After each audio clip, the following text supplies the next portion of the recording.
안녕하세요. 소송의 세계 오세호 변호사입니다. 오늘 다룰 주제는 건물에서의 퇴거를 청구했는데 법원이 건물의 인도를 명할 수 있을까입니다. 임대인 A와 B가 상가 임대차 계약을 체결합니다. 즉 임대인 A 소유 건물 3층을 목적물로 하는 임대차 계약을 체결하죠. 그 이후에 그 임대차 계약 기간이 종료가 됐습니다. 하지만 임차인 B는 이 건물에서 나가지 않습니다. 보통 임대차 계약이 종료가 되면 임대인은 임차인에게 보증금을 돌려주고 임차인은 건물에서 퇴거를 하죠. 즉 임대인에게 목적물을 인도를 해줘야 됩니다. 그러자 임대인 A씨가 임차인 B를 상대로 민사소송을 제기합니다. 우리가 민사소송할 때 원고가 제출하는 서류 이름이 소장입니다. 즉 소장을 법원에 제출하는데요. 이 소장에는 원고가 피고를 상대로 뭘 청구하는지 기재를 해야 됩니다. 그것을 이제 청구 취지라고 하는데 이 청구 취지와 청구 원인이 매우 중요합니다. 소송에서. 왜 중요한지는 제가 계속 설명드리겠습니다.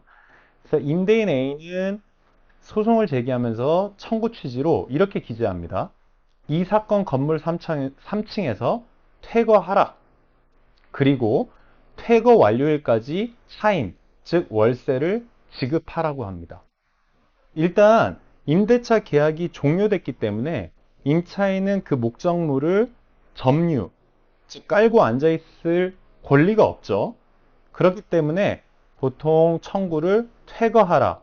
그리고 부당이득 반환 청구, 즉 나갈 때까지 차임을 계산해서 지급하라고 청구를 합니다.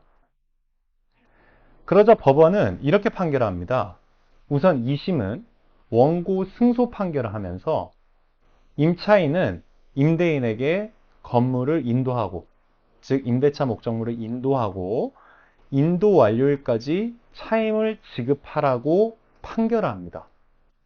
하지만 대법원은 2심의 이런 판결을 파기합니다. 즉 2심이 잘못 판결했으니 다시 재판하라고 합니다. 그 이유는 무엇일까요? 대법원은 이렇게 말합니다. 원고는 소장에서 청구 취지에 퇴거 및 퇴거 완료일까지의 부당이득 반환 청구를 했다. 즉 원고의 청구는 퇴거였다. 우리 민사소송법 제203조에 보면 처분권주의라는 원칙이 나옵니다. 처분권주의는 법원은 당사자가 신청하지 아니한 사항에 대해서는 판결하지 못한다라는 원칙입니다.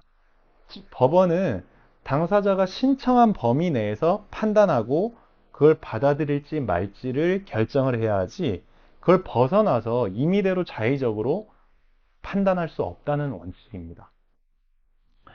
그래서 대법원은 2심 판결이 처분권주의를 위반했다고 본 겁니다. 그러면서 그 이유로 집행의 방법, 그리고 퇴거와 인도의 정의에 대해서 근거를 밝히는데요.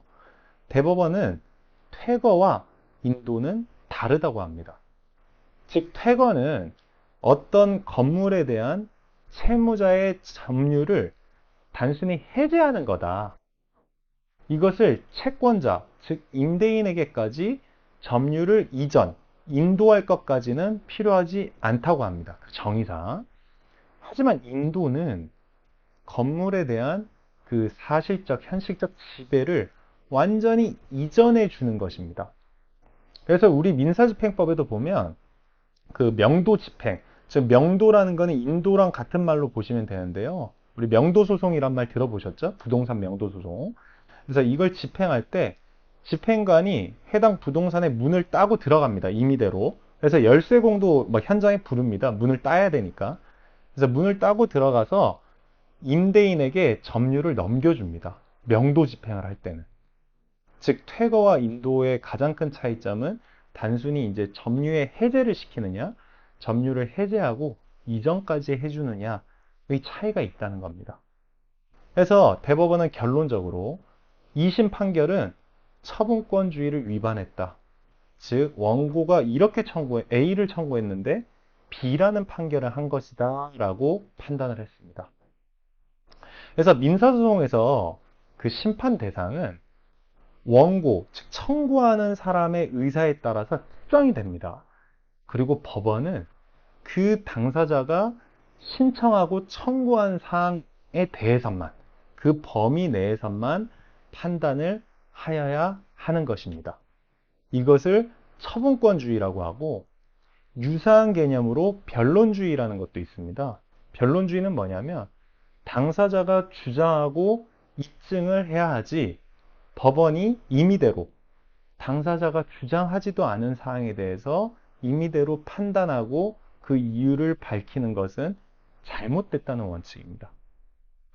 그렇기 때문에 민사소송에서는 원고, 청구하는 사람이 무엇을 청구할지, 그리고 왜 청구하는지, 그 청구 취지와 청구 원인을 잘 설정하는 것이 매우 중요한 것입니다. 소송의 세계 오세호 변호사입니다. 감사합니다.